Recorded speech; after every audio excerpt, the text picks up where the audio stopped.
Hey, good morning, Santa Clarita. Welcome in. How you doing today?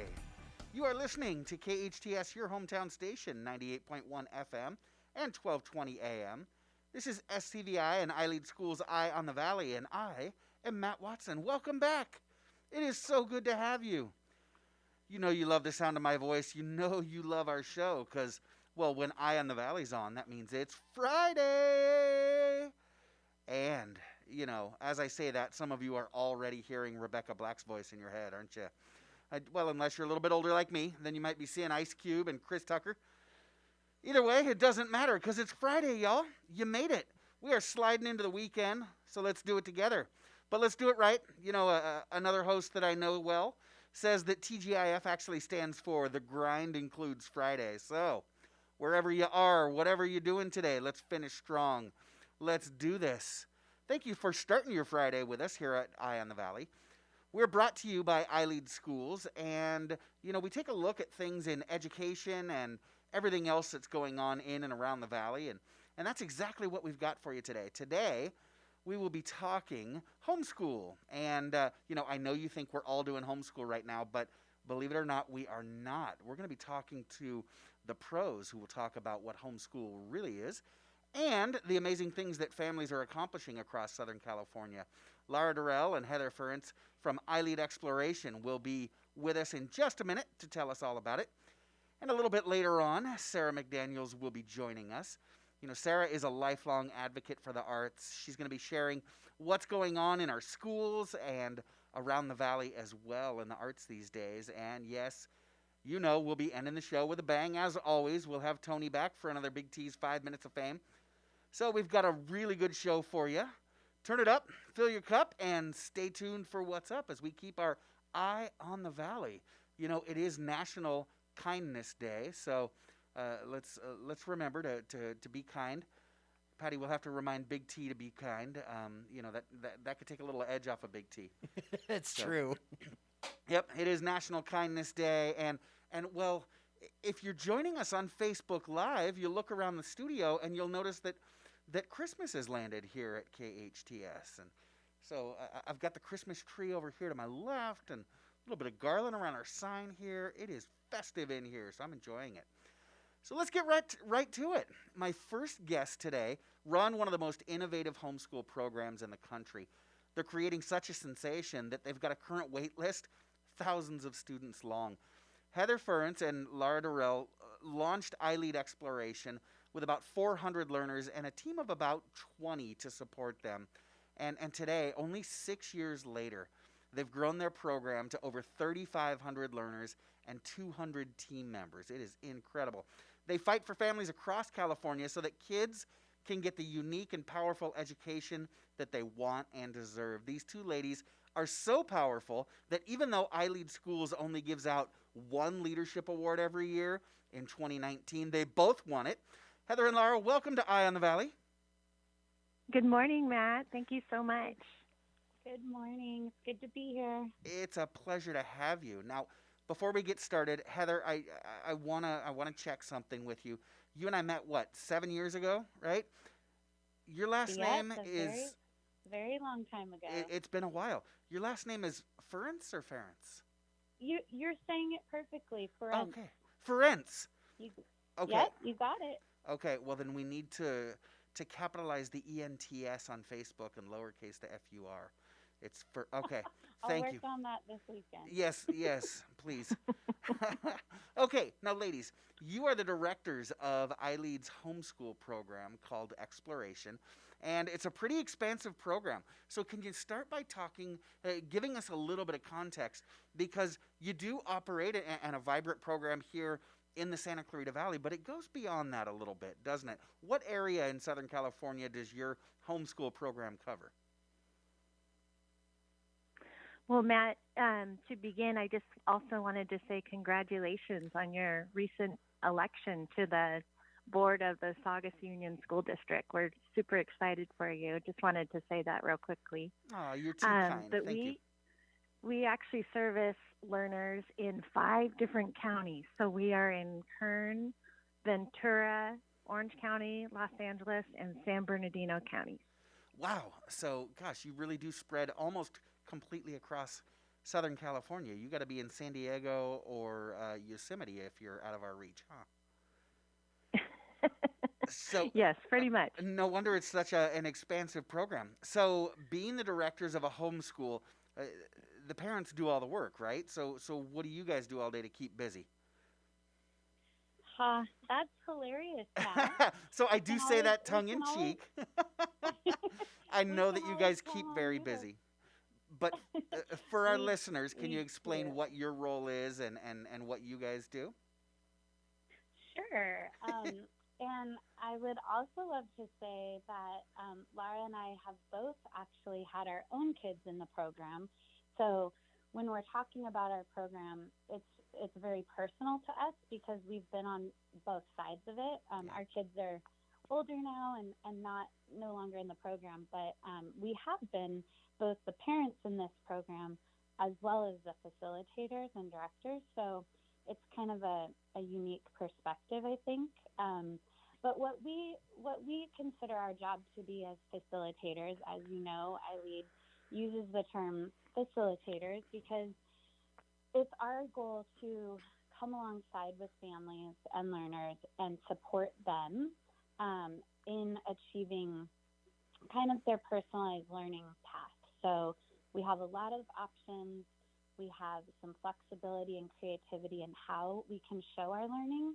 And our job is to come alongside with that, California credential expertise and support our families and parents and learners in reaching those not only grade level standards, but also their personal goals. Some of them have great professional goals. And so our job is just to come and support them through that. So you guys have both worked as you've homeschooled your own children. You guys are both facilitators, and so you support the families that that are homeschooling their children. But then you also direct the program, and so that adds another kind of a huge layer on top of that, right? So you're not only just supporting your families, but then you're also supporting the 200 other EFs out there that are helping the families do that, right? For Yes. sure.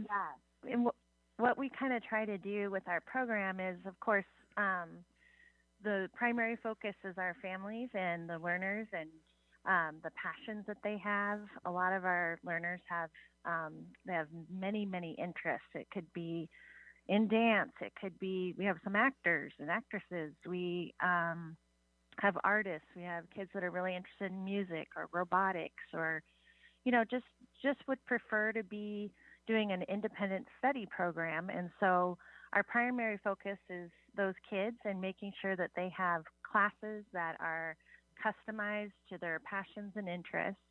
And then with our team, we do a lot of work internally to build the program. So we have investment teams, and with those, we divided them out into a lot of different categories. So it might be field studies and different service projects. It might be some special tutoring that we offer, subscriptions, just a whole varied. We have webinars and ways that we train our parents, just help them with any questions they have. It's very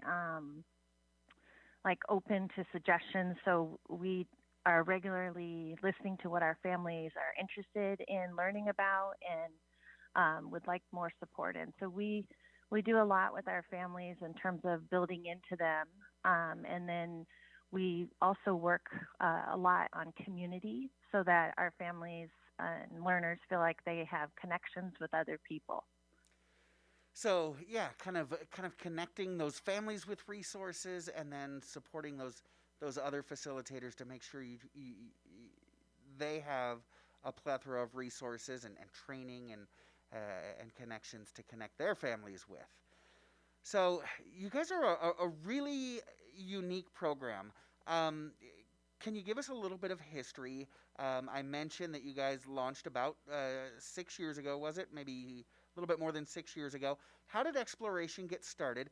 And then what makes you guys special, or what makes you stand out from other homeschool programs that our listeners may have heard of or had experience with? Well, we kind of have a funny story on that.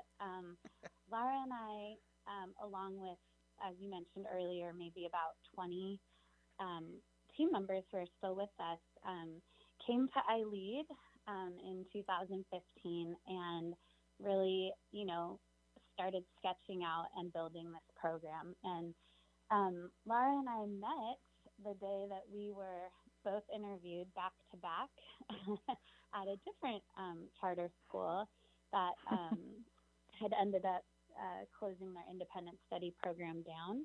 So we met that day, and we have been buddies ever since. We always say we would never do this job without the other, because we just have so much fun together, building that friendship, and then also building this program with this amazing team of dedicated facilitators. So I don't know where I was going with that, but I think the thing that makes us unique really is our team. We have an excellent team. There's a lot of people out there. There's a lot of schools doing independent study. I would love to say we have retained probably 90% of the people that we've employed because of the people that are working here and their hearts and their passion for supporting kids. So I'm going to bounce the ball back to Lara. Well, I agree with what you're saying, Heather. It's such a special community, and one of the things that we do with our staff and families is we've begun to build a framework off of the 7 habits of highly effective people, and it really, really has built a community within our program so that our staff and our families and our learners feel open to share ideas. And with those ideas, we really try to run with them. Like, can we make this work? Can we offer this program or this idea? And so, as I mentioned before, with the investment teams, each year we look at those teams based on feedback from families and learners, maybe just different goals we have for our accreditation. And based on those things, we formulate teams, and those teams meet regularly to discuss the different ideas being shared and could we implement this? And so that's really one of my favorite things about this program, that combined with so many of our facilitators also have homeschool experience. And so when they're meeting with families, they really understand how a day might look. It's not a traditional day of, back-to-back classes or back-to-back, lessons. They may do a variety of things throughout the day because learning goes on all the time. And so it's really kind of fun to see our facilitators working with families, being able to guide, to encourage, to support, and just seeing our learners thrive in that environment. And if I could just add one quick thing, it made me think about this when Lara was speaking. The reason why we have this creativity and flexibility is really stemming from iLEAD schools and modeling that flexibility and modeling the 7 habits and embracing that as part of our school culture. So the fact that we're able to run with this program and do what we know our families need, having that trust from and support from iLEAD schools has been really instrumental in allowing this growth to happen. You're absolutely right. That's one thing that I caught on to really quickly is with the leadership at iLEAD, they seldom say no, even if you come to them with a bad idea. They'd much rather have you learn why it's a bad idea and grow from that. And you guys have built such a dynamic team of innovators and brought together. And it's not just a bringing together; it's a strong organization of experienced leaders in the homeschool area. So you talk about your investment teams. You're taking folks that have a passion and strong experience in a specific area, and you allow them to to grow that part of your program, not just for themselves or their local groups, but for everyone across the program. And so you really do capitalize on that idea of synergy to grow, like I said, what's one of the strongest homeschool programs out there.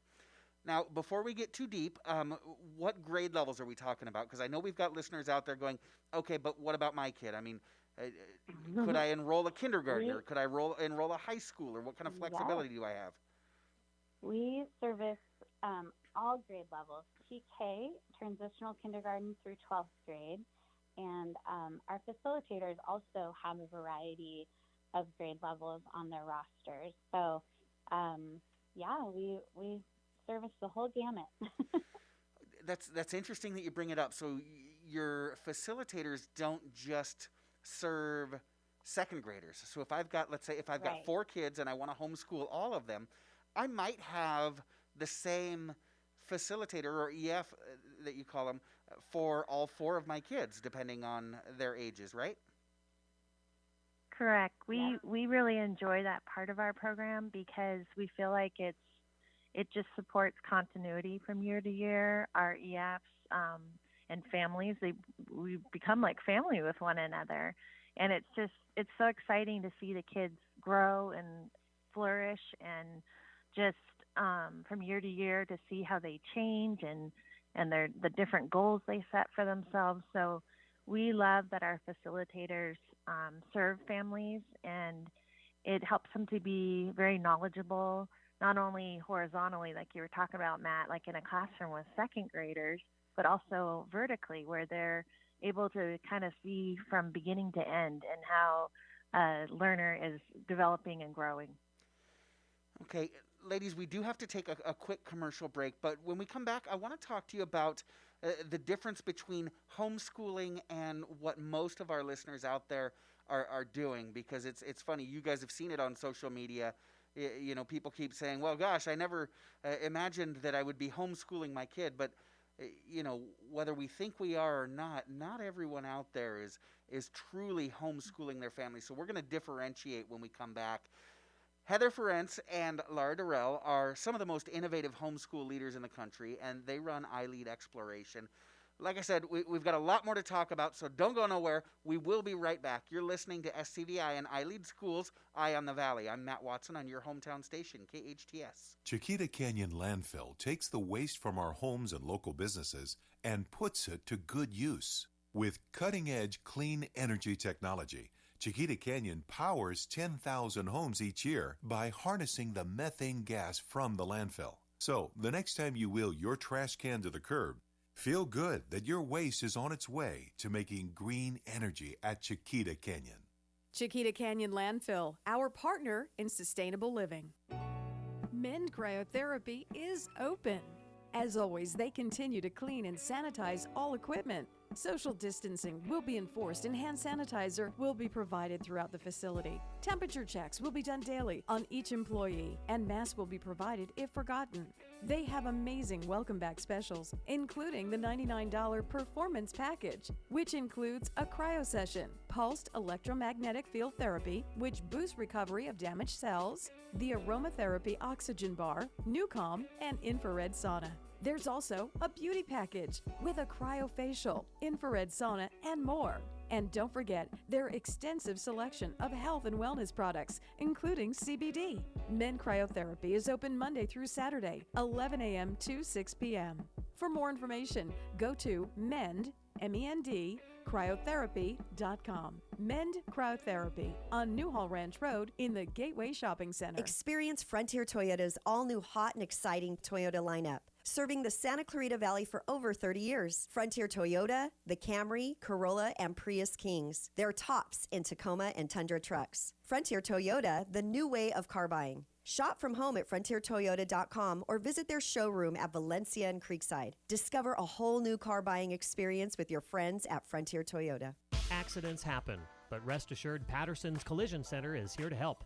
Patterson's is a family-owned and operated collision repair facility providing the Santa Clarita Valley with premium collision repairs. Patterson's prides itself on being the only California-certified green repair shop in all of Santa Clarita. They are insurance claim specialists and even offer payment plans for your deductible. For personalized, friendly service, visit pattersonscollisioncenter.com or call 294-1011 and let Patterson's Collision Center help ease your worries today. Consumers Furniture is back open for your business. The safety of our community and our staff, above all, is most important to us. We will provide a safe and clean environment for you to find the perfect piece of furniture for your home. To help you with your purchase, we are offering 25% off your entire order or 24 months same as cash financing.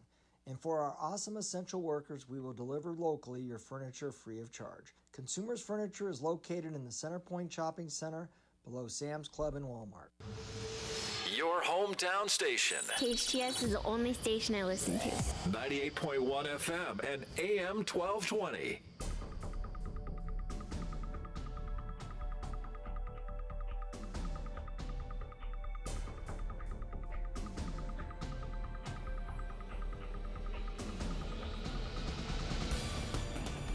Welcome back. Welcome back. You are listening to KHTS, your hometown station, 98.1 FM and 1220 AM. And for those of you interested in spying on us in studio, you can log on to Facebook and go to KHTS Radio. Watch our Facebook live feed right there. Join us in studio. This is SCVi and iLEAD Schools Eye on the Valley, and I am Matt Watson. I'm joined this morning by iLEAD Exploration Directors Heather Ferenc and Lara Durrel. iLEAD Exploration, if you were not listening last break, is iLEAD School's homeschooling option, and it's rather expansive, stretching from Kern County to San Bernardino County, stretching across the 5 counties here that are and surround LA County. And so it's a rather far-reaching program, and we're talking with the directors of that program. Ladies, before we took a break, we were talking about how it's 2020 and everyone's homeschooling, or at least that's what we think. You know, my son stayed home for that last semester, the spring semester last year, but I was not the one schooling him. Now, fortunately, he was a high school senior. He's at this point, he pretty much like cleans and feeds himself, and you know, almost like a cat. So. Can you tell our listeners? There we go, right? So, for those of our listeners out there, they have their kids at home, and you know, if your kids are younger, you're probably doing a lot of heavy lifting. You're doing a lot of supporting, explaining. But what's the difference between what I might be doing if my son were in second grade and in distance learning and an actual homeschool model? Can you explain a little bit for our listeners what the difference is? Who wants to start? Well, Matt, I think you bring up a... Yeah, okay, go ahead. No, you go. Well, you go. Okay. I was going to say you bring up such a good point because one of the things we ask in our hiring events, we have these really special hiring events where we get everyone together, we share about our program, we do a bunch of different activities with the team before we go into individual interviews with them. And one of the things that we ask them, Matt, is what are the myths surrounding homeschool? And it's really, really fun and engaging to listen to, you know, just the ideas out there about homeschooling. And I think a lot of times people just think homeschooling, it's just basically what it sounds like. You school in the home. And a lot of times traditionally when we start meeting with new families that are coming out of a brick and mortar, and even just with our own backgrounds with school, like how we grew up, we're very much motivated by checking off the list. And did I get, you know, these pages done in my math book? And did I, you know, do X, Y, Z? And am I behind the desk from 8 to 3? And so one of the biggest things that we find when we're beginning to work with families that are new to homeschooling is kind of helping them to rethink the possibilities of what schooling could look like, because schooling is all around us. It's pretty amazing when you think about how kids just pick up on so many things without even having to complete a workbook page. And so I think one of the biggest things I would say about homeschooling and the difference between that and, having to sit behind a computer screen online virtually is it's so creative. It's so, the name of our school is iLEAD Exploration, and it's just really a lot about exploring those interests, those passions. Our kids take a lot of different classes. They may do some stuff online. They may do textbook, but they may also do a lot of project-based learning type activities. I have one family that is so passionate about robotics. They compete on a national and international level. And if you were to look at the work that those kids do, from marketing to building a website to defining a problem to meeting with business owners on how to solve that problem to all of the programming and different things they do at the robotics and troubleshooting, it's incredible to see what these kids are doing, and it's so collaborative. So that's another myth about homeschooling to debunk, is that these kids are highly collaborative. They're super intellectual. They love to engage with people. They're very curious. So we find it very exciting to see what kids are doing in the home with their parents. And go ahead. Oh, go ahead. No, please. Okay. I was just going to add just that, when we decided early on, after a year of our oldest being in kindergarten, that homeschooling was something that we wanted to pursue, and we never in a million years would have thought that.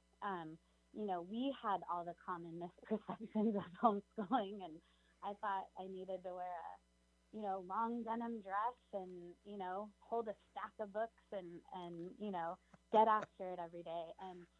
And that is kind of how I started. We set up our little kitchen nook, and I tried to recreate the public school classroom that I was used to teaching in into my own home. And I really quickly found out that was not what I was trying to replicate. And I think that right now, I think there's a super clear distinction between distance learning and homeschooling. I think, for one thing, homeschooling should be something that nobody should be forced into. It really should come from kind of a desire within for something different and for things to look a little different. And not that we can't support families that come to us in crisis mode, because we do have a lot of families that come to us and their kids have severe, social emotional needs, or they've been bullied at school, and we can definitely support them, and they're thriving in this program. But when people get to choose to homeschool, it's pretty powerful, because it's really a life choice. Like Lara said, learning is happening all around us. My kids learned on camping trips. My kids learned jumping on the trampoline, learning their times tables out there. So it's definitely a different mindset. And what I would say is, in a lot of ways, it's not trying to recreate what a second grade classroom school environment looks inside of your house, because you're not limited to just those resources.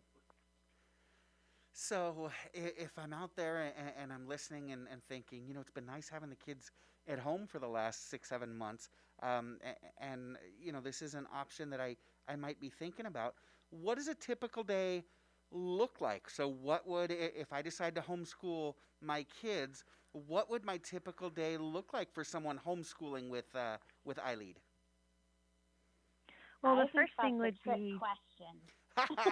Yeah. It's a trick question, and I didn't even realize it. Why is it a trick question?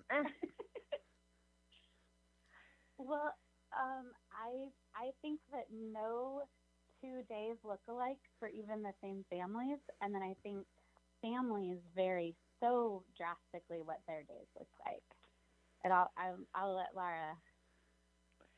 Yes, I was just going to say that we, because we are an independent study public school, we we collaborate with families, and they often look to us for, support for how to guide, like what might we do? This, my one son is more into hands-on learning. My daughter's more into, checking the boxes. I mean, we all have different personalities, different learning styles. And so we definitely listen a lot to our families and take in what they're saying about each of their kids. And kids, as we all know, kids change from year to year.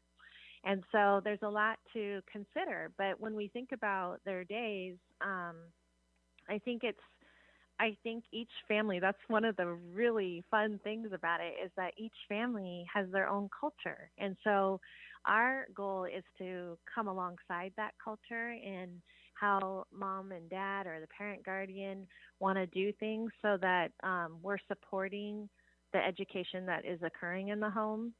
And then additionally, we come with some expertise. So we try to give them different ideas. It might be classes, those sorts of things. But Matt, the days can look, like Heather said, it is a trick question, because the days can look so different from day to day.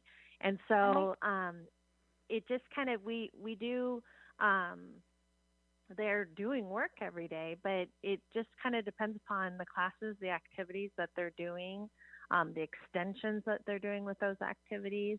And so, and sometimes like there may be a lot of investigation going on with the science experiment or something. And so the kids may spend more time exploring that day. So one thing that's nice about it is it's not, you're moving from class period to class period. And so, time's up, we got to end that class. Kids can delve deeper into those subjects, which is really fun to see. And I'd love to say too that we'd like to support the medium that the kids are thriving best in. So, and like Lara said, so if your kiddo loves workbooks, we do have a lot of kids that like that, and that's okay. There's nothing wrong with that. If you have a kiddo, like my son really despised writing and really struggled with that and has some special challenges with that. So we had to get really creative with how he could maybe show his learning through creating a stop motion video or creating a video, like a how-to video where he was explaining things, or popcorn writing where I would write something and then it would be his turn. And so we have families that prefer to learn a lot from their home. We have families that prefer to learn outside of their home. And something we haven't quite mentioned yet is that we do have people within our community that we partner with that help to enrich and support our kids in certain areas of expertise. So, for example, like Lara was saying, one of her families is just this amazing robotics family. We can connect them with people within our communities to start building relationships and getting really experts in the field to help support those passions. So it really is a personalized learning experience, and it's not a coincidence that in that compound word homeschool, home comes first. You really do lead with the home and family as you build the school experience. Now, I'm sure there's listeners out there that are thinking, this sounds wonderful, but it's not something that would work for my kid, because my kid receives special education services at their brick and mortar school, and so I don't think that's something that would work. I, as the parent, am not able to provide them with the special education services that they need. Do you ever have students with special ed needs? And if so, how do you deal with that? How do you provide those services? Well, we yes, absolutely we do. Yes. And yes. I would say we actually have a higher percentage of special education learners than our local surrounding schools. So we definitely attract kids with special needs because we can service them one-on-one and provide that customized level of support for them. And another thing I was going to say about it too is our parents and guardians are a lot of them are super involved with their kids and their families. They're very passionate about that. So even as we, going back to the previous question, think about their days, they're very involved with the community. Many are volunteering, serving, doing different things. So that's really fun to see as well. And when we talk about special education learners, learners that are learning the English language, we service all of those kids. And so, like Heather was saying, it's nice that they, because we are a public school and what's indicated on the IEP, those are the services that we provide for those learners. And it's also nice because a parent and guardian are involved in the education. They're looking at those accommodations and helping support those things as well in the home, or like Heather said, if they choose to take a class. I just think it's nice because it makes you mindful of, I think we're all working on skills even as adults, and sometimes we have to use an accommodation as well, because, maybe it's harder for us to memorize something. So I think it's just really nice that it gives a real personalized touch that students with disabilities have that support as well. iLEAD exploration. The fact that iLEAD schools embraces kids with special, unique needs is actually quite phenomenal as a school and organization. Once a year, our whole student support team puts on a student support symposium that's open for parents, faculty, staff, everyone. And there's special breakout sessions in all sorts of topics. So whether your kiddo has an identified special need, or maybe it's just a challenge, maybe it's just a behavioral challenge as a parent between, the dynamics of parent and child, and you want some new strategies for that. I think it's really remarkable that iLEAD places the needs of those kids out in the forefront. Like, we're not hiding that we have kids with extreme special needs up and down the spectrum, but what we do say is we are supportive of all of those needs. And we're getting better every day. Fantastic. iLEAD Exploration supports homeschool families of all shapes, sizes, and needs from Kern County to the coast, from San Clemente to San Bernardino. And the directors of this amazing program are here with us today. We'll be back with more from Heather Ferenc and Lara Durrel right after this. This is SCVi and iLEAD Schools Eye on the Valley. I'm Matt Watson on your hometown station, KHTS.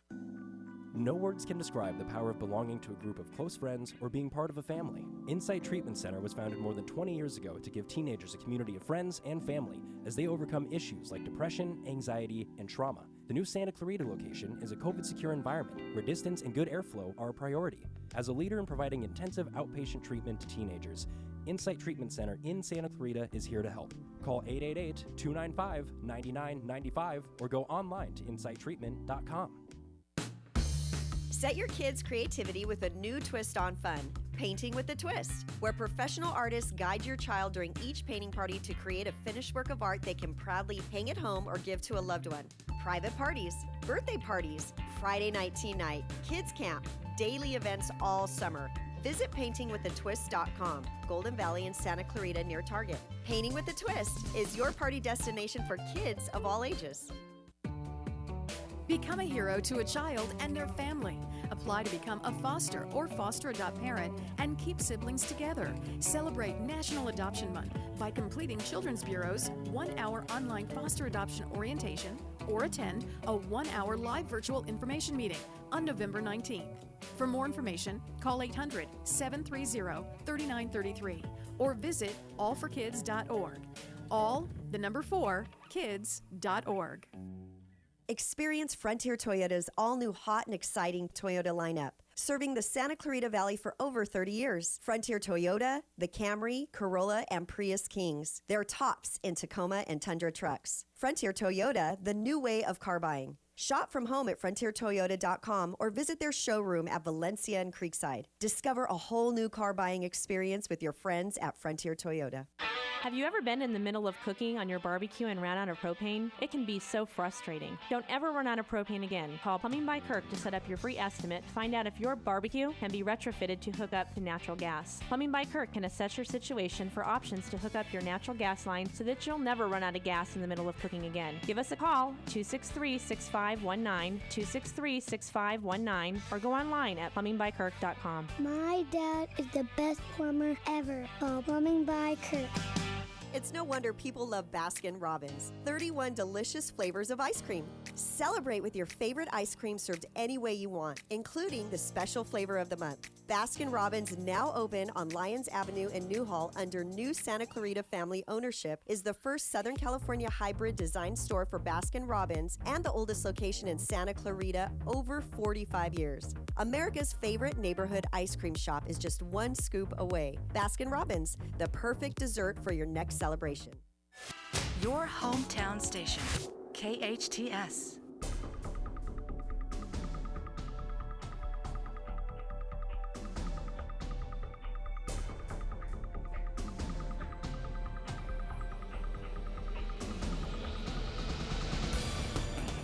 Welcome back. You're listening to KHTS, your hometown station, 98.1 FM and 1220 on the AM side. This is Matt Watson, and you're listening to SCVi and iLEAD Schools Eye on the Valley. We are here this morning with Lara Durrel and Heather Ferenc, directors of iLEAD Exploration, iLEAD's homeschool program. So, ladies, I can't interview a guest for this long without asking about COVID. If you're a homeschool program, though, I can't imagine that COVID has affected your program too much. Have you had to shift? Has it changed the way you and your families do things this year? There have been some shifts this year. Obviously, as Heather mentioned before, with the different community partners that our parents and families might utilize for their learners, we haven't been able to do those classes in person. But what's been amazing is seeing how so many of them were able to switch real quickly to a virtual platform to still support those learners. So, yes, there have been a lot of changes, but what I would say is that, like Heather talked about earlier, there was a conversation about the difference between just being on a virtual platform and homeschooling. And so I think that's an important distinction, because we're so proud of our families for kind of, I don't know how to word it, but almost deprogramming that mindset of like, okay, from this hour to these hours, I need to just completely, it needs to look this way, kind of the more traditional setting. And so I do think our families, one difference would be that our families know that there's a lot of flexibility to their day and the time frames that they set for learning. And so that does help. Whereas with a virtual platform, I know a lot of families are talking about the pressure they feel to, have their kid in front on the computer from 8 to 12 or whatever the hours are for that school. So there is a huge difference in terms of that. But there have been adjustments made in terms of, obviously, we're following all the same protocols for the safety of our learners and families with regards to COVID. Sure. Now, I know you also work, and you touched on it a little bit earlier, you work with what you call educational partners. What role do your educational partners play in how you can, I guess I would say, offer more, or just really open the floodgates to what you can offer your families? Yeah, so we call them vendors, but a lot of times that sounds, it falls a little flat sometimes for new families. Like, what is a vendor? But basically, we partner with people in every county that we service. We built up a list of community partners. You can find it on our website, and search with your zip code even to see what opportunities are local to each person. But it might be a local art class, maybe a local artist who we've gone through and done background checks, fingerprints, made sure they have insurance. We check off all those boxes and make sure what they're offering is, sound educational support. And maybe your daughter or son is passionate about drawing, and you might not have that expertise, right, to support them, which I don't for art. I appreciate it, but I'm still in the six-figure portion of my life. So I might partner with a local artist to give my kiddos some art lessons. We work with a lot of music vendors, so kids who are really passionate about learning an instrument and perfecting that have those specialized people to help support them. We've got authors, we've got writers, so if your kiddo is passionate about, we have kiddos every year who are working on writing a book and publishing a book, and they might want to connect with a local author to help support them in the writing process. So my own kids have gotten to partner with, probably 100 vendors local to us over the many years that we were homeschooling, and the fact that I, as a parent, didn't have the pressure of needing to know everything, because that's something we hear a lot. Well, I'm not qualified to homeschool my kids. Well, yeah, you are. You're their parent, and we're going to partner with you, and we're going to set you up for success, whether that be getting some solid curriculum. If you are nervous about math, that's okay. We have live virtual vendors. We've got in-person math vendors. We've got pre-recorded math videos. We've got textbooks, like whatever means that you think will be the best fit, we can help with. That is fantastic that you're able to specialize and provide so many different resources for our families. Unfortunately, I only have a couple more minutes later, and I did want to get a little bit political with you guys. Being a school organization, we try not to get political, but shoot, with the state of California spending 31% of its annual budget on K-12 education, representing about $44 billion a year, things are going to get political. And, but this year, with all of the different things going on in and around education, the state kind of tied your hands a little bit and limited your enrollment. It is a little bit disappointing that we've actually limited families' flexibility in a time when we need flexibility the most. But Heather and Lara, you guys are providing as much flexibility as we're allowed to for your families. And, I've known you for 7 years, worked directly with you and your staff for 5 years. I've never encountered a staff member, a learner, a family member that didn't absolutely love the program and everything you guys are doing. You're doing great stuff. Now go back to it and do some more. Thanks for joining us today. We do appreciate it. We're going to get caught up on news and other cool stuff, but we will be right back talking about art in our schools and across the valley. I'm Matt Watson, and you are listening to your hometown station, KHTS. Traffic brought to you by the law firm of Owen Patterson Owen, helping Santa Clarita drivers recover from life-changing accidents for over 3 decades. Owen Patterson Owen, encouraging you to drive safely. Visit opolaw.com. KHTS strives to give the Santa Clarita Valley all the information they need. And when our computers aren't working the way they should, we call Resurgence, your true source for IT. Resurgence provides outstanding customer service while also providing the highest technical ability. They strive to do what's best to improve and protect your business. For more information on Resurgence, call 349-4114 or visit resurgenceit.com. No words can describe the power of belonging to a group of close friends or being part of a family. Insight Treatment Center was founded more than 20 years ago to give teenagers a community of friends and family as they overcome issues like depression, anxiety, and trauma. The new Santa Clarita location is a COVID-secure environment where distance and good airflow are a priority. As a leader in providing intensive outpatient treatment to teenagers, Insight Treatment Center in Santa Clarita is here to help. Call 888-295-9995 or go online to insighttreatment.com. Hi, this is Bob Schertz with the Way Out Recovery SCV, reminding you that during these unprecedented times, addiction and mental health do not take a break.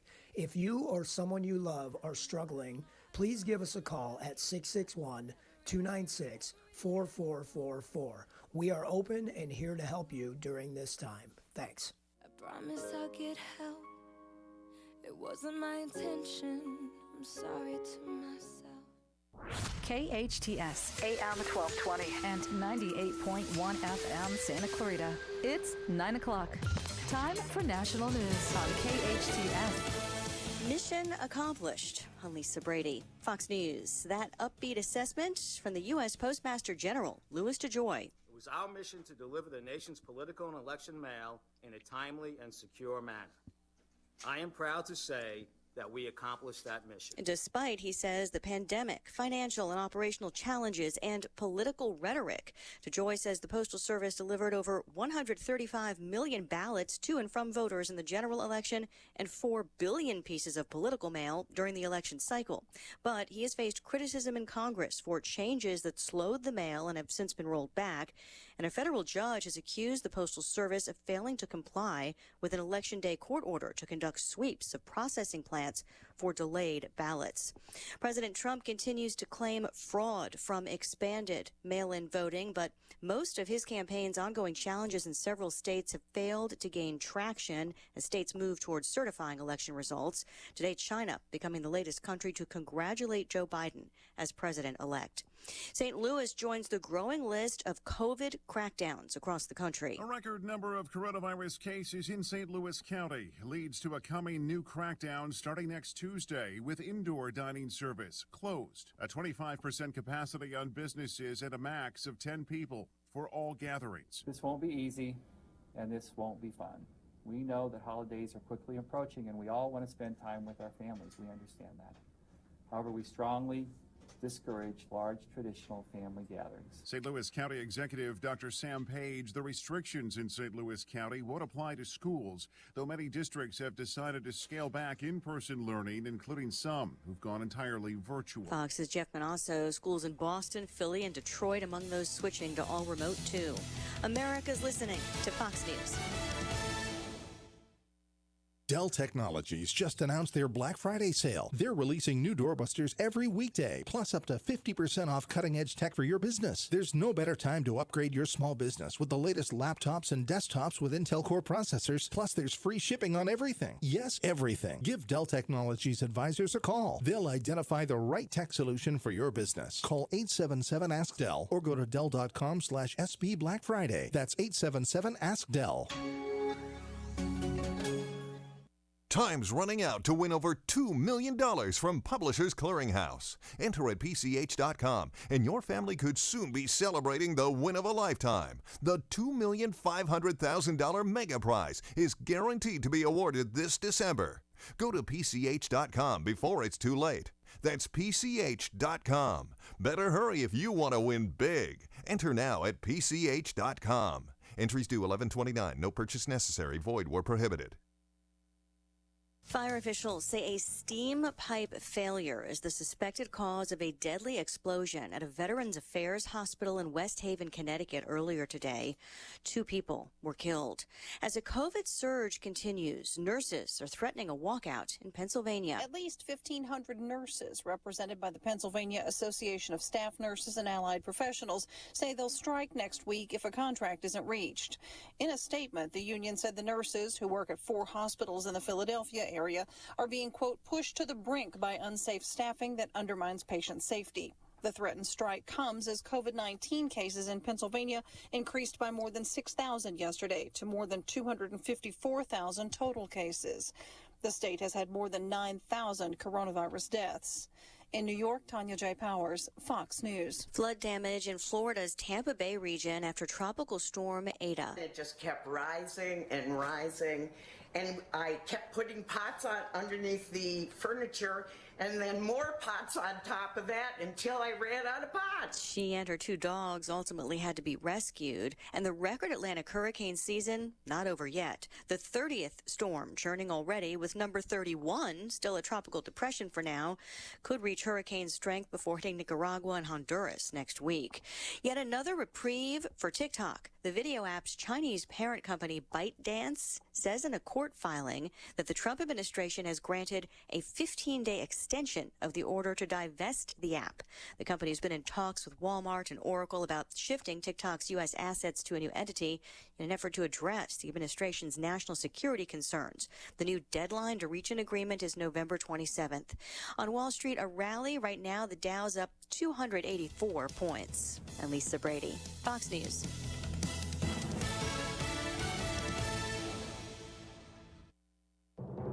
I'm Stuart Varney, and this is the Fox Business Report. The Dow is up triple digits at the end of a volatile week. One of the leaders today, Cisco, the communications network company, is up some 6% after earnings and a forecast that beat expectations. Disney's also climbing despite some core businesses like theme parks suffering. The company, which posted a second consecutive quarterly loss, also revealed its Disney Plus streaming service netted more than 73 million paid subscriptions by the end of the fourth quarter. And leading food delivery app DoorDash serving up IPO plans for the New York Stock Exchange, where it'll trade under the symbol Dash. Analytics firm Second Measure says DoorDash had 49% of meal delivery sales in September, compared to 22% for Uber and 20% for Grubhub. That's your Fox Business Report.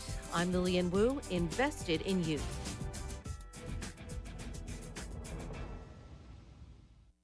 Getting ready in the morning has been harder than ever, but did you know dressing for work can actually make you more productive? In fact, getting dressed for work each morning can even improve your performance, according to a recent study in the Wall Street Journal. Untucked shirts are a simple way to look sharp instantly, and they're designed to be worn untucked so you'll stay comfortable all day long. So for your next Zoom call, lose the t-shirt and grab an untucked shirt instead. Get 30% off wrinkle-free button-downs for a limited time only at any Untucked store or at untucked.com. Untucked shirts, designed to be worn untucked. Thanks for listening to KHTS AM 1220, Canyon Country, California. K260CO 98.1 FM, Santa Clarita, California. No contract pest control. Did you hear that? Yes, Unipest has no contract, low impact, affordable, and environmentally and family friendly pest control options with orange oil or other family friendly products. Whether it's ants, spiders, gophers, termites, or bed bugs, Unipest Termite and Pest Control has an effective, eco-friendly option for you. Call Unipest today for a free orange oil inspection at 661-BUG-7575 or visit unipest.com. Discover the memory care your loved one deserves at Oakmont of Valencia. Oakmont's brand new luxury senior living community in Santa Clarita. Oakmont's innovative memory care program features stimulating and engaging activities in a soothing environment, as well as compassionate professional care delivered in the privacy of the residents' apartment homes. With 2 gorgeous outdoor courtyards, as well as an on-site movie theater, residents will enjoy a life full of vitality, dignity, and purpose. For more information, visit oakmontofvalencia.com. Hello, I'm Mike Lindell, and when I invented my pillow, I wanted to have everything you'd ever want in a pillow. You can adjust the patented fill to your exact individual needs. You can wash and dry my pillow. It has a 10-year warranty not to go flat, and it's made in the USA. And now, for a limited time, you can get a queen-size premium My Pillow for the lowest price ever. Regularly $69.98, now only $29.98. That's a $40 savings. I'm also giving you deep discounts on all my MyPillow products, including my bed sheets, mattress toppers, and bath towels. Not only are you getting the lowest prices ever, but they make the best Christmas gifts ever. Buy now and I'll extend my 60-day money-back guarantee to March 1st, 2021. Go to MyPillow.com and use the promo code KHTS or call 800-973-3927 and use the promo code KHTS. That's 800-973-3927 or go to MyPillow.com and use the promo code KHTS. When you look at your child, you see so much. A creative spirit that surprises you every day. A little leader growing to discover who they are, what they love, and how they can make the world better. At SCVi, we see those same amazing things. Our tuition-free TK-12 charter school provides boundless opportunities to think critically and imagine freely, with a learning program customized just for your child. Today, that means empowering your child to bring strengths and passions to the distance learning environment. Our approach keeps your child and family in step while online, inspiring your learner to keep growing without missing a beat. At SCVi, your child will find even more ways to grow with projects and activities in STEAM, robotics, theater, music, and sports. With the only international baccalaureate program in Santa Clarita, SCVi produces graduates who excel at top universities and in life. For enrollment information or to learn more about our distance learning program, visit iLEADSantaClarita.org. iLEAD Schools. Free to think, inspired to lead. Hey there, it's Tori with your hometown station weather. Gorgeous day today. We're looking at sunny skies, highs just around the 70-degree mark. Same for the weekend, maybe even a little bit warmer by the time we get to Sunday, low 80s. For anything and everything Santa Clarita Valley related, go to hometownstation.com or find us on social media at KHTS Radio. 98.1 FM and AM 1220. The following is sponsored programming and does not necessarily reflect the views or opinions of KHTS or its ownership.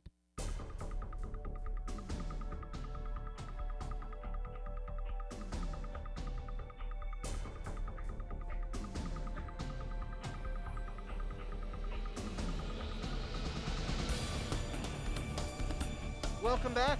You're listening to KHTS, your hometown station, 98.1 FM and 1220 AM. I am Matt Watson, your host, and you are listening to SCVi and iLEAD Schools Eye on the Valley. My next guest is Sara McDaniels. Sara is an Arts Education Fellow who has served on the Santa Clarita Arts Master Plan Stakeholder Committee and the Santa Clarita Arts Alliance. She has reinvented herself multiple times as a nonprofit leader, a philanthropist, a middle school art teacher, and a marketing administrator. But Sara recently led the team that developed the strategic arts plan that revolutionized the way that the arts are being taught across the iLEAD Schools network. And now she's fostering the rollout of the arts strategic plan across all 10 of their network schools around the country. She became Sara McDaniels a year and a half ago when she married the most incredible husband in the world. So you may know her as Sarah Brown, but we at KHTS know her as producer Sara. Sara, good morning. Thanks for joining us today. Hi, Matt. Thanks for having me on. Of course. Thanks for stepping in front of, the telephone microphone. We appreciate all the support that you give us every week, but it's good to have you on to talk about not only arts in our schools and iLEAD schools, but arts around our community. So I mentioned in your intro your multiple iterations, but tell us a little bit more about your artistic background. Where did your interest and your talent for the arts build?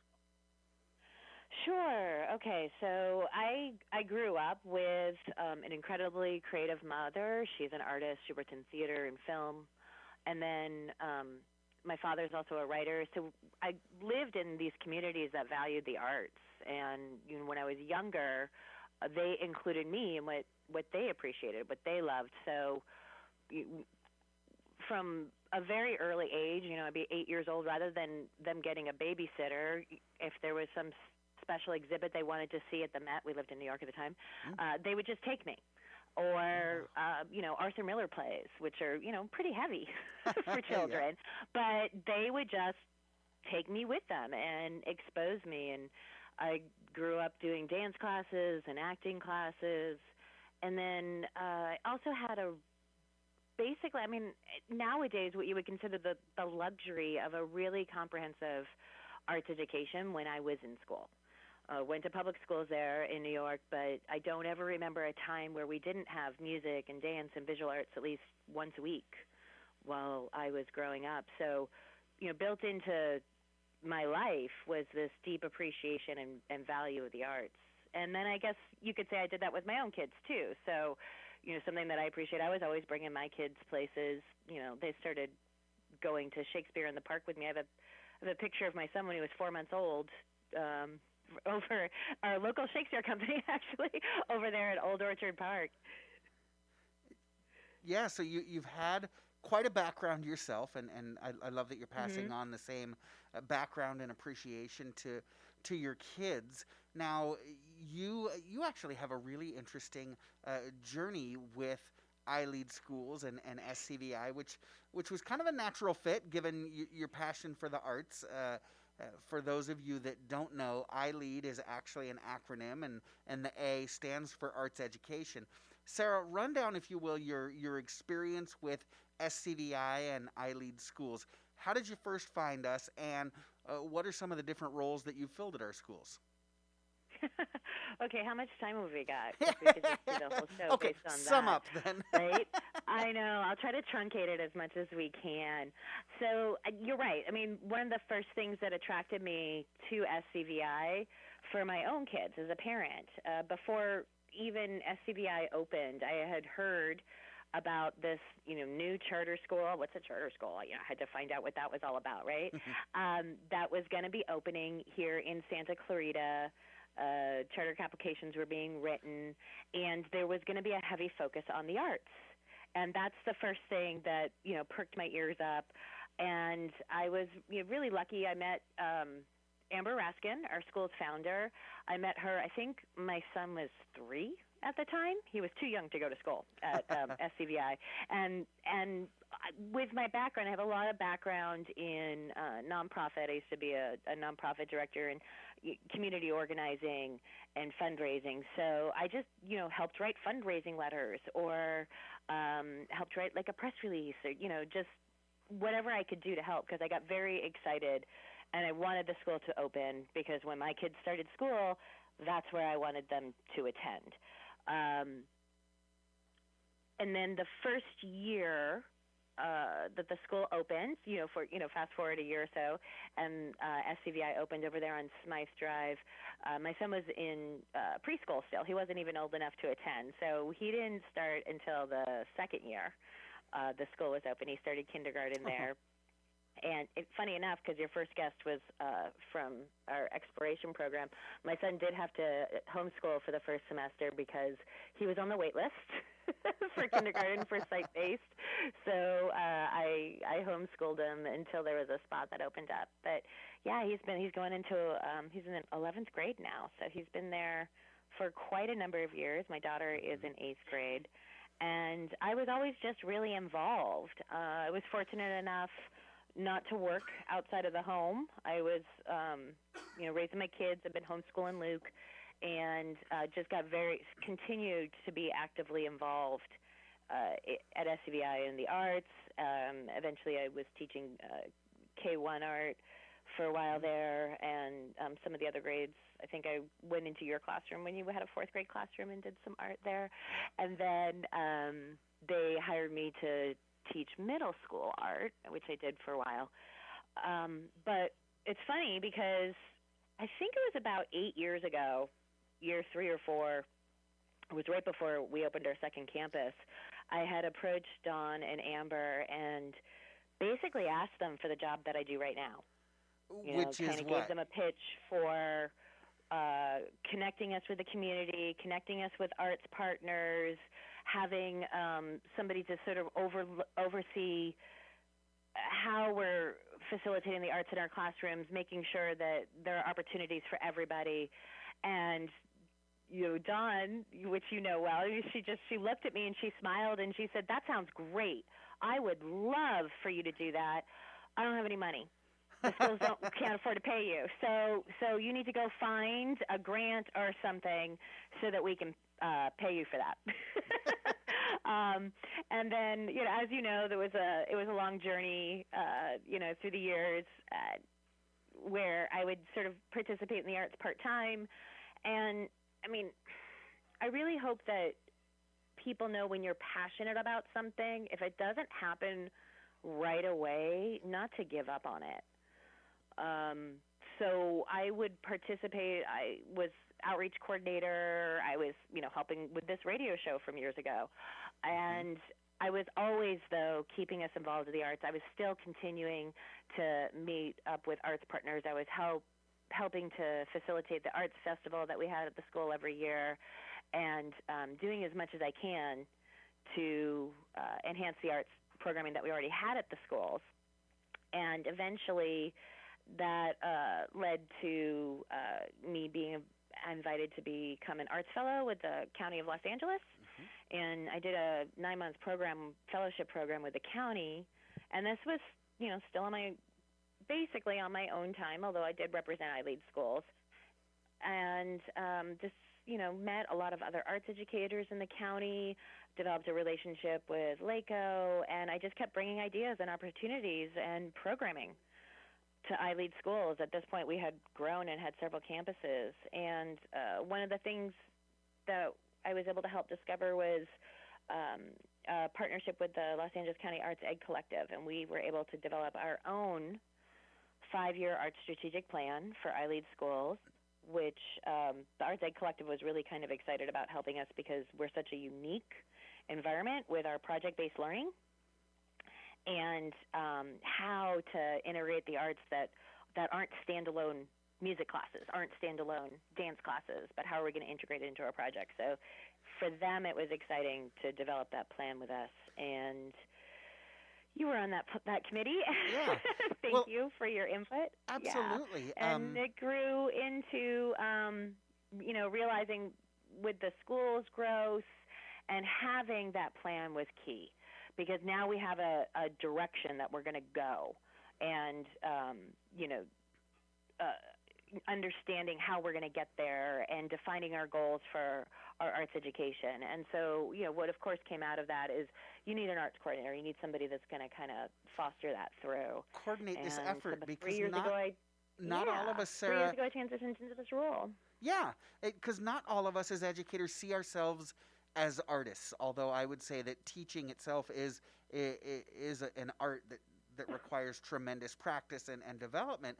But those 5 letters in our acronym, iLEAD, international, we try to weave in international thinking to everything we do. Leadership, we're constantly building leadership in our learners in everything that they do. Entrepreneurial development, we try to help our learners see how everything is a startup or can develop into an entrepreneurial opportunity. Skipping over that design thinking gets filtered into every single one of our classes. But art typically, like you said, is taught as a standalone by someone who's considered to be an expert. And this initiative, this role that you brought in, is really helping proliferate the arts throughout everything that we do. And it's showing and then growing the arts through every subject, through every class. So can you talk about some of the initiatives that this arts integration program has brought to our schools? Oh, sure, yeah. And I want to also put in a plug there for all of the letters of an acronym: international, leadership, entrepreneurial development, design thinking. The arts are a wonderful tool for facilitating all of that. Right. So, it helps bring it all together. Yeah, some of the things that we have going on currently that are new to us, I'm kind of excited about. We are embarking at our iLEAD Lancaster campus, a program. It's going to be a unit done, and there's a theater elective that we have in middle school. Sarin Jones, he's amazing. And we're going to bring in an outside partner, arts partner, that's going to introduce virtual reality to our middle school kiddos. So it's really exciting because they get to design and develop virtual reality worlds.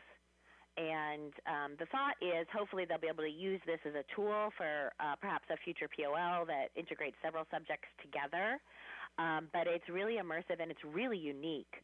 It's the newest, cutting-edge technology. I think you were working with Ramon Hamilton when we were talking about our media arts, and nobody really knows where does virtual reality fit? Well, it's not really dance, it's not really music, but it actually needs to incorporate a lot of movement. It needs to incorporate a lot of music, and it needs to incorporate theater. It needs to incorporate visual arts, digital arts. So it's really exciting to us that we're developing that. And I don't know of another school that is doing anything with VR right now and facilitating that. And I love that we're doing it with our middle schoolers. Yeah. We're not rolling this out just in high school with, kids that we think already have these programming skills. No, we're starting them young. 6th graders are going to be working in this, and not with a select few, with kids across the board. If it's something that really floats your boat, great, continue with it, and if not, you've got this experience. I love that. Yeah, it's fantastic. I mean, the program. One of the things we're so grateful to the arts partner when we were budgeting. The bulk of it is the equipment, the purchases that we're making, right? And so we'll always have that equipment and the professional development that's going to happen. So our instructor there, our facilitator there in iLEAD Lancaster, will have the expertise and the skill to continue this with the kids for years to come. I'm very hopeful that it will grow from there. It won't be just one class that's working in VR, but eventually all of our kids will have experiences, and it'll grow beyond iLEAD Lancaster. We're starting at one campus, but I'm hopeful that it'll spread to all of our other campuses as well. And speaking of our other campuses, what are some of the other initiatives you've got going in other places? Yeah, so I'm super excited, which you know about. We have an artist in residency program at Empower Generations, which is our high school for pregnant and parenting teens out in Lancaster. And that program really started organically, or the development of that program, we'll just say, started organically with the kids. The first year Empower Generations opened, one of their facilitators worked together. The girls did a play, and they loved it. They loved being on stage. They loved building their acting skills. They loved all the creativity and the expression that was involved. I mean, talk about, having an environment where kids show up to school, right? Like attendance went up and because nobody wanted to miss it. And so, right around that time was when I became iLEAD's arts coordinator, so I was talking to the director out there, the facilitator out there. We were trying to find ways we could incorporate specifically more theater into Empower Generations program. And meanwhile, I met a fantastic woman. Her name is Laura Butler, and she's a part of an artist group called Everyday Arts. But one of the things that she worked with is she wrote the social emotional learning curriculum for Los Angeles County LACO. Los Angeles County Office of Education. Stumbling on my words. Yes, thank you so much for that save there, Matt. And so what a better environment could you possibly have with an artist that understands social emotional learning, trauma-informed practices, than to develop a program with our Empower Generations kids. And so I just approached her. I found a grant from the California Arts Council that would fit into this program. I said, hey, how do you feel about developing a program? Let me tell you a little bit about this school, and let me know what you think. And we talked on the phone for a while, and she said, I'm in. I want to do it. Let's do that. Great. So we partnered together, had to write the program and develop what it was going to look like in our school, and then applied for, we actually got 2 grants. We applied one from the state and then one from the county, so it's all, we're very lucky. It's all basically going to be covered. But it's called I Perform, and right now we've already started rolling that out at Empower Generations. The kids are working on skills building, acting techniques, getting comfortable in their body, learning how to be expressive about themselves. It's doing the same thing that the very first play that Jeanette brought to the kids 3 years ago is doing, where this is the class that everybody is really showing up for. They're turning their cameras on. I mean, I love sitting in on this. I get to sit in for my living room in Zoom, right?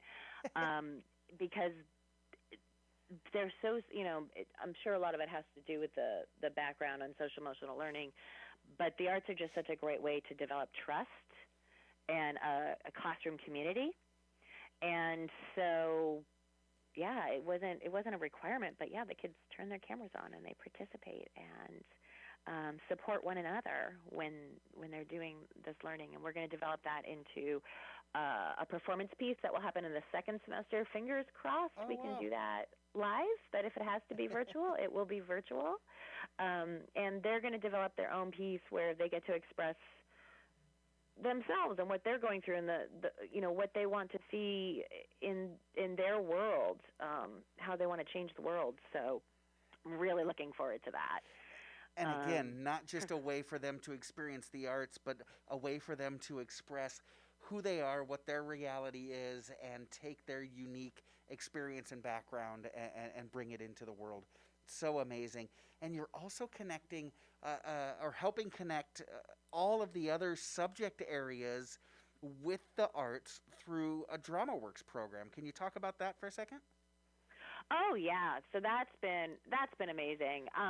So I will give a little. I want to give a little background about the difference, or help explain. There's a big difference between arts integration and arts enhancement, and I think a lot of times, like you were talking about how teachers don't see themselves as artists, right? I think a lot of times in schools, people think that they're doing arts integration when they're just, what they're really doing is a core subject with glitter.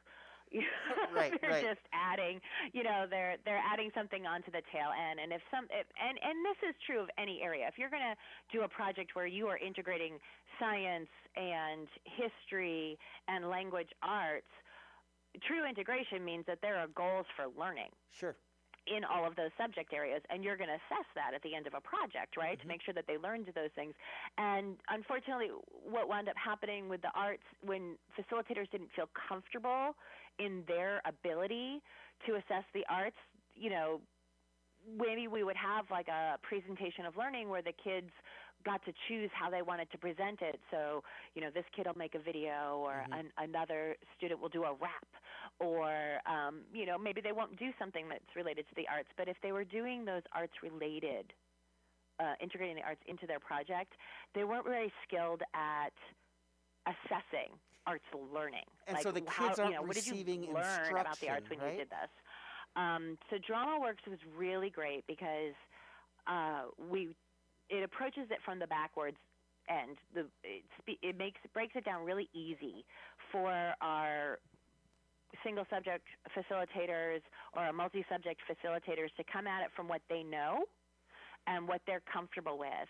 So I'm, a second grade teacher, and I've got to teach about the water cycle, and I've got a curriculum for teaching about the water cycle.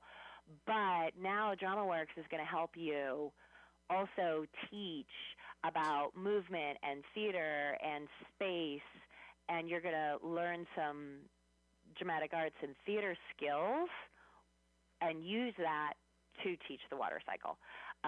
So it's an amazing program. We rolled that out. We were going to, kind of like what we're doing with the virtual rally, we're going to beta test it. We asked for a few volunteers. We were hoping to get 5 of our facilitators, and we were hoping that they would be from different sites. They didn't all have to be at the same site. And we had 38 that signed up. So we had to really quickly change how we were going to roll that out. And we were provided with a bunch of professional development, a classroom practice and mentoring.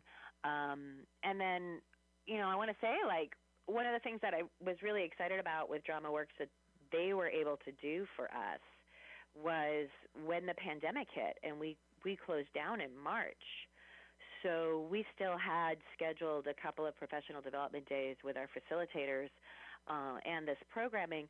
We didn't know what was going to happen at first. So we thought, well, let's focus on let's change up what we're going to do, the next PD session. I think we had specifically scheduled around the sciences.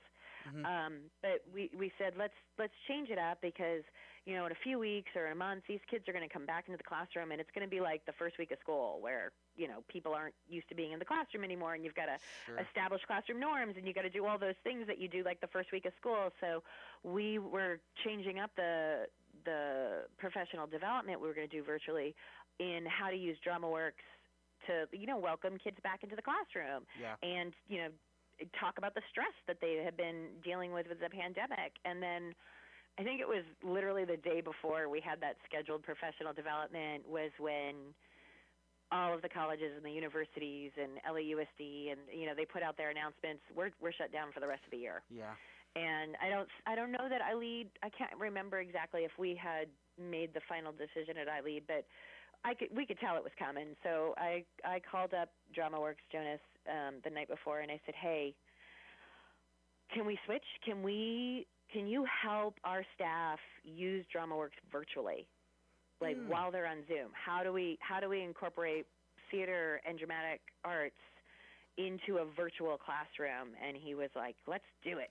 So we spent a couple hours on the phone sorting out how we're going to do that. And it's funny because even though we've been working with DramaWorks all year, I will tell you that the last 2 professional development sessions we did in the spring, where we just gave our facilitators tools on how they could use DramaWorks in a virtual classroom, that was the one that we got the best feedback from.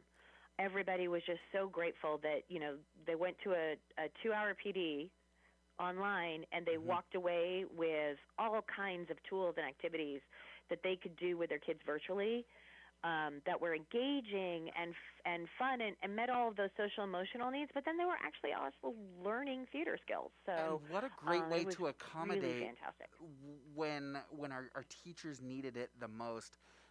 Sara, you're developing some great things in our classrooms, but I want to talk about some of the things you're doing in and around the community as well. We've got to take a quick commercial break, but we'll be right back with more from producer Sara McDaniels, and the arts in and around the Valley. You're listening to SCVi and iLEAD Schools' Eye on the Valley. I am Matt Watson on your hometown station, KHTS. Santa Clarita Valley residents now have greater access to the excellent physicians and high-quality medical services for which Providence Holy Cross is known. Providence Holy Cross Health Center in Santa Clarita features state-of-the-art cancer and imaging technologies, as well as board-certified physicians in a variety of medical specialties. Quality and compassion from a healthcare provider you can depend on. For more information, call 1-888-HEALING or visit us at providence.org.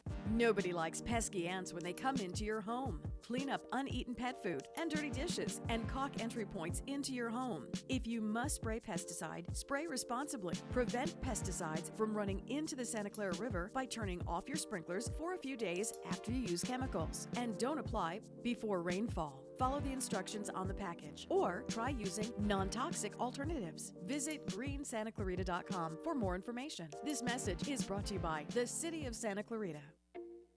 At iLEAD Agua Dulce, we believe the most important thing a child can learn in school is who they are. Life's real tests are never standardized, which is why we've developed an individualized curriculum that values exploration, innovation, and creativity. As our learners grow, so do we. Our tuition-free charter school is currently enrolling grades TK through 8, and we've adapted to the needs of today by expanding our play-based social-emotional learning to the online world. With inspiring discovery at the core of every experience, your young learner won't miss a beat with our current distance learning model. We hope you will become part of our school community so that you can enjoy iLEAD Agua Dulce's beautiful indoor and outdoor campus for hands-on inspiration, including a hands-on makery, an art studio, garden beds, a greenhouse, and a technology-based exploratorium. To learn more about iLEAD Agua Dulce and our distance learning program, visit iLeadAguadulce.org. We're enrolling now. iLEAD Schools, free to think, inspired to lead. We all know sometimes people lose their way. If you or someone you know is struggling with addiction, the Way Out Recovery SCVi may have the answers you've been waiting for. The Way Out is the premier intensive outpatient treatment center serving Santa Clarita. Asking for help is the first step. Call The Way Out today, 661-296-4444. That's 296-4444 for a private free assessment. The Way Out is an accredited, affordable outpatient program that accepts most insurance. Call us at 661-296-4444 or check us out online at thewayoutrecoveryscv.com. Quit battling with yourself. Ask The Way Out for help today. Your hometown station. KHTS is the only station I listen to. 98.1 FM and AM 1220.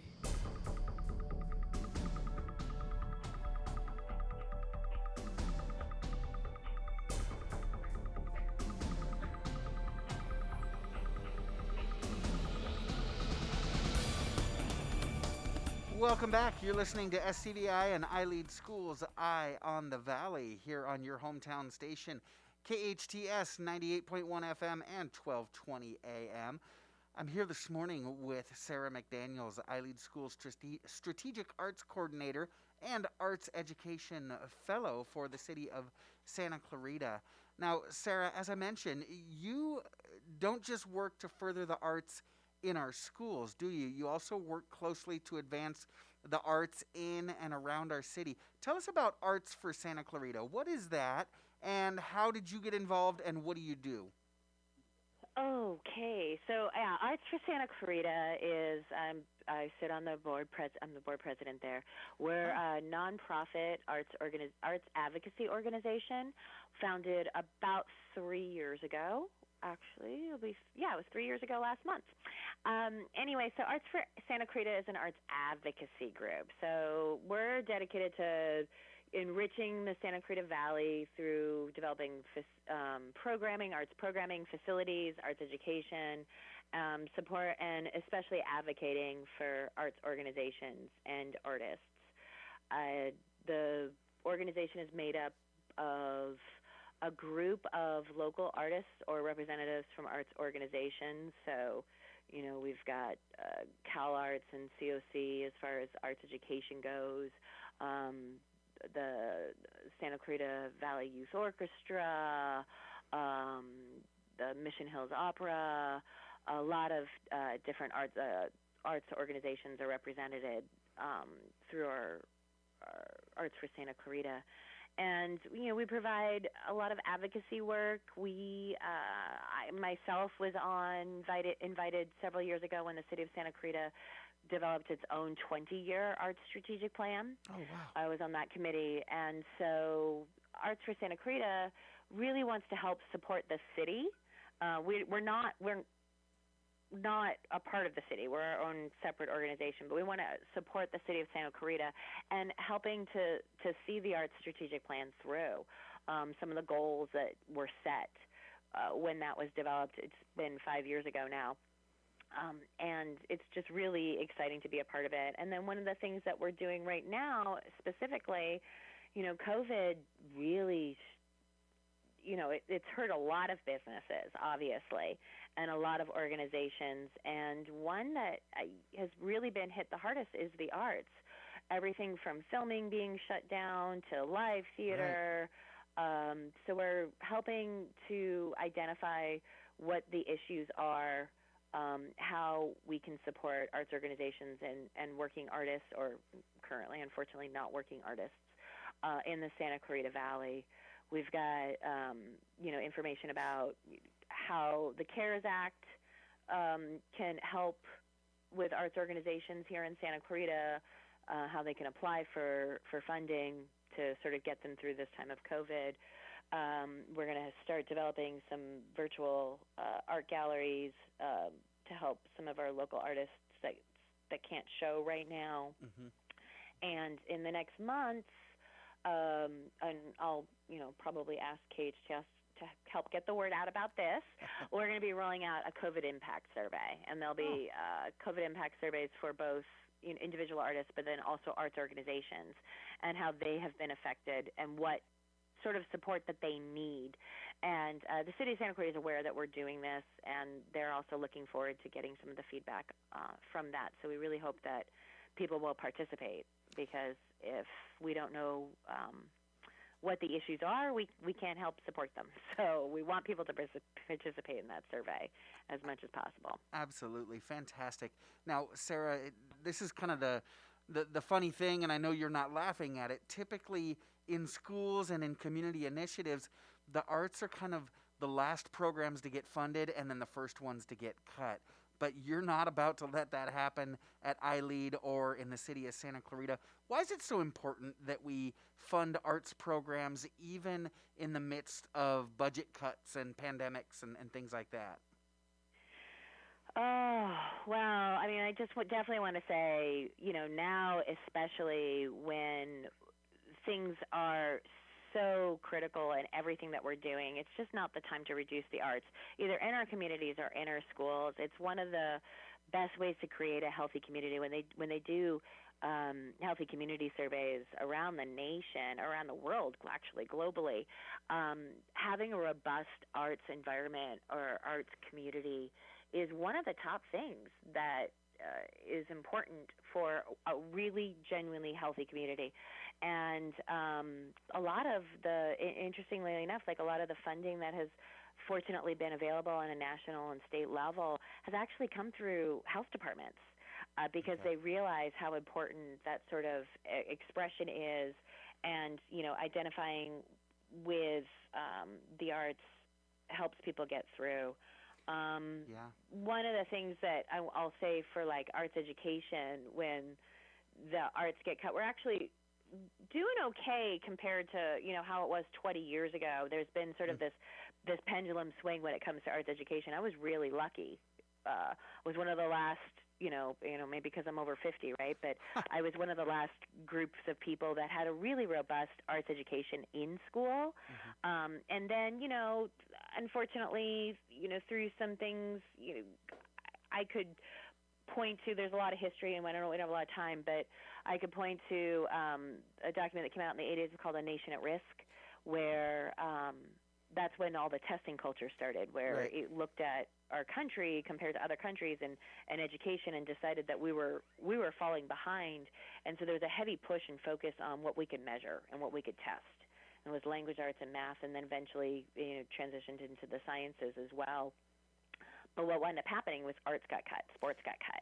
All of these things that teach critical thinking, that teach collaboration, that help kids persist and have grit, and they're not afraid to make mistakes. They learn from their mistakes. They help them develop their concentration and have a voice and express who they are. We've realized, and educators across the country have realized, that wasn't such a good thing, because now we're graduating kids that don't know how to problem solve. They only know how to follow instructions, right? They don't know how to think out of the box or do innovative things, which is what our country needs. And so slowly the arts have been working their way back into schools and education. It's not there yet, but it's really starting to happen, and so I'm really proud of that. Well, and public policy leaders are also realizing the importance of the arts for our mental health, like you said. Sara, our community and our schools are so blessed to have you. Thank you for everything that you do. We do appreciate it, and we appreciate you joining us on the air this time. We'll be right back with, with Big T and on SCVi and iLEAD Schools Eye on the Valley. I'm Matt Watson on your hometown station, KHTS. Hello, I'm Mike Lindell, and when I invented my pillow, I wanted to have everything you'd ever want in a pillow. You can adjust the patented fill to your exact individual needs. You can wash and dry my pillow. It has a 10-year warranty not to go flat, and it's made in the USA. And now, for a limited time, you can get a queen-size premium My Pillow for the lowest price ever. Regularly $69.98, now only $29.98. That's a $40 savings. I'm also giving you deep discounts on all my MyPillow products, including my bed sheets, mattress toppers, and bath towels. Not only are you getting the lowest prices ever, but they make the best Christmas gifts ever. Buy now, and I'll extend my 60-day money-back guarantee to March 1st, 2021. Go to MyPillow.com and use the promo code KHTS, or call 800-973-3927 and use the promo code KHTS. That's 800-973-3927, or go to MyPillow.com and use the promo code KHTS. Do you change your own motor oil? Did you know used oil is actually hazardous waste and can't be disposed of in the trash like regular old garbage? Fortunately, Santa Clarita has over 20 certified collection centers to properly dispose of used motor oil and filters for free. When you do the right thing, you help keep our city clean. Visit greensantaclarita.com for locations near you. That's greensantaclarita.com. This message is funded by Cal Recycle. When you look at your child, you see so much. A creative spirit that surprises you every day. A little leader growing to discover who they are, what they love, and how they can make the world better. At SCVi, we see those same amazing things. Our tuition-free TK through 12 charter school provides boundless opportunities to think critically and imagine freely, with a learning program customized just for your child. Today, that means empowering your child to bring strengths and passions to the distance learning environment. Our approach keeps your child and family in step while online, inspiring your learner to keep growing without missing a beat. At SCVi, your child will find even more ways to grow with projects and activities in STEAM, robotics, theater, music, and sports. With the only international baccalaureate program in Santa Clarita, SCVi produces graduates who excel at top universities and in life. For enrollment information or to learn more about our distance learning program, visit iLEADSantaClarita.org. iLEAD Schools, free to think, inspired to lead. Your hometown station, KHTS.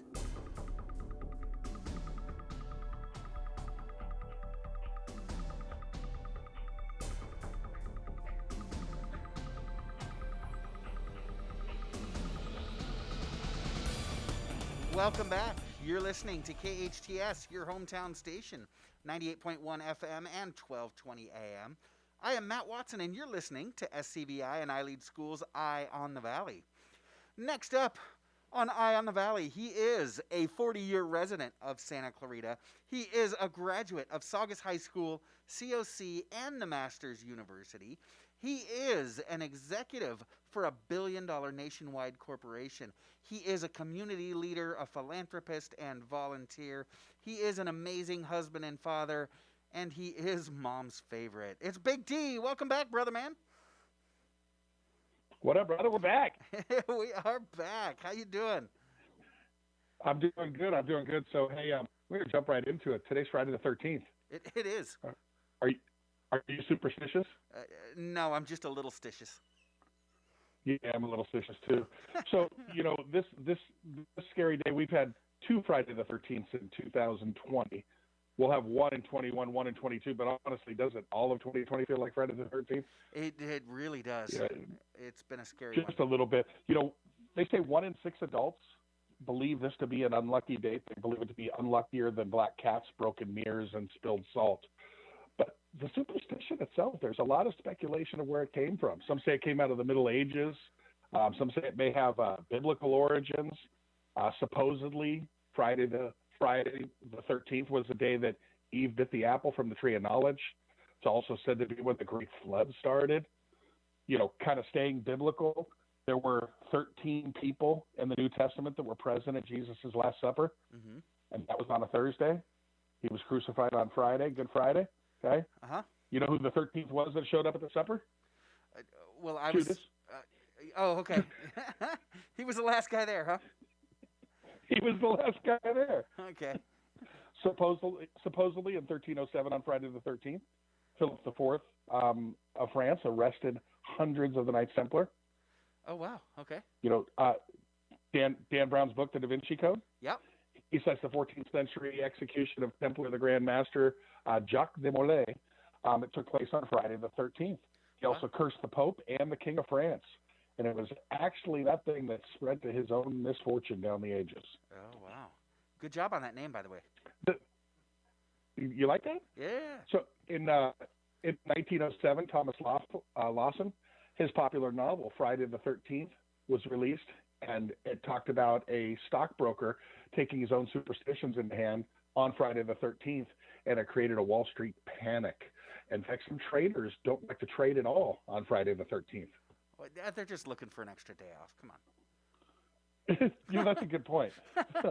They leave early on Fridays anyways, don't they? Right. Why wouldn't they do that on a Monday? Hey, French Lick, Indiana, hometown of what? Come on, Patty.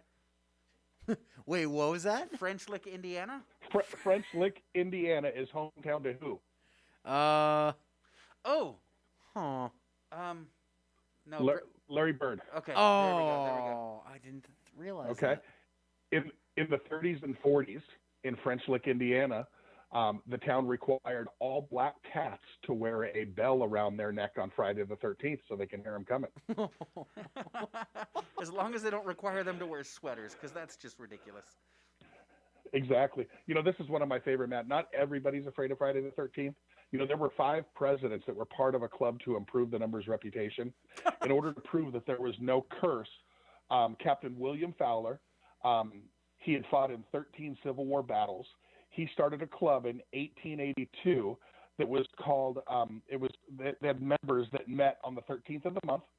At 13 past the hour, they sat 13 per table, and they just used this reputation just to kind of spit in the face of this tradition. They not only did they do that, but they left open umbrellas lining in the dining room hall. They broke glass. They spilled salt on the floor, and the curse never really befell any of them. There were 5 presidents who became honorary members. They were called the 13th Club, but Chester Arthur, Grover Cleveland, Benjamin Harrison, William McKinley, and Theodore Roosevelt were all part of it. In fact, Cleveland took part while he was in office. And they said that nobody was struck down because of this particular club. Well, unless you look at McKinley. I mean, he was assassinated. Well, yeah, right. That wasn't very lucky. Alfred Hitchcock was supposedly born on Friday the 13th. That makes sense. Yeah. It does. Unlike the number 13, the number 12 historically is considered a good number. It's a number of completeness. 12 months in a year, 12 gods of Olympus, 12 hours in the clock, 12 tribes of Israel, 12 apostles of Jesus, 12 descendants of Muhammad, but 13 a different story. We don't have a 13th floor in many high-rise buildings. Many hotels don't have a 13th floor. Yeah, but you know what? If you go to a hotel and they don't have a 13th floor and you're staying on the 14th floor, guess what, brother? Yeah, I know. Their forecasters are actually saying, Matt, that on Friday the 13th in 2029, 9 years from now, a huge asteroid is supposedly going to pass dangerously close to the Earth's atmosphere. NASA scientists say that it will be large enough to break through the Earth's atmosphere, and if it hits Earth, it could leave a Texas-sized region dent in the Earth, or if it hits the ocean, it can leave tsunami-type waves. Wow. We'll have to get Bruce yet Willis and Ben Affleck on it. Yeah, but these same experts can't tell if it's going to rain on Saturday or not. Right, exactly. Good point. That's why I won't stress about it too much. Friday the 13th in 1996, Tupac was shot in a drive-by shooting after the Mike Tyson fight against Bruce Seldon in Las Vegas. Oh, man. And, however, remarkably, he lived, and Tupac went on to live well, and he's supposedly living in a Navajo tribe in New Mexico right now. Movie's coming out the end of this year. I'm looking forward to that one, Big T. I don't know if I'm fully on board with that, but, pour one out for Tupac this weekend. Exactly, pour one out. Friday the 13th, Matt, the series includes 12 movies, a TV series, and books that focus on the curse and the superstition. Oh, wow. Okay. Yeah. I'll have to check it out. And, I mean, lots of bad stuff happened on this day. ISIS carried out an attack in 2015 in Paris that killed 130 people. 1972, a plane in Moscow crashed, killing 174 people. October 13th, 1972, a plane crashed in Uruguay with the rugby team on board. Oh, the movie? That was a good movie, yeah. Yeah, it led to the movie Alive. Alive, yeah. 2010 in Suffolk, England, lightning struck a 13-year-old boy on Friday the 13th at 1313. Okay, so that's enough to scare the heck out of us. I think we're going to have to call it quits on the 13th, bro. That is all the time we have today, but I want to thank our guests this morning, homeschool directors for iLEAD Exploration, Heather Ferenc and Lara Durrel, arts advocate and educator Sara McDaniels, a.k.a. producer Sarah, and my ace, Big T, and thank you for joining us. Join us again Maddie. next Friday. Hug a Saga student tomorrow. Will do.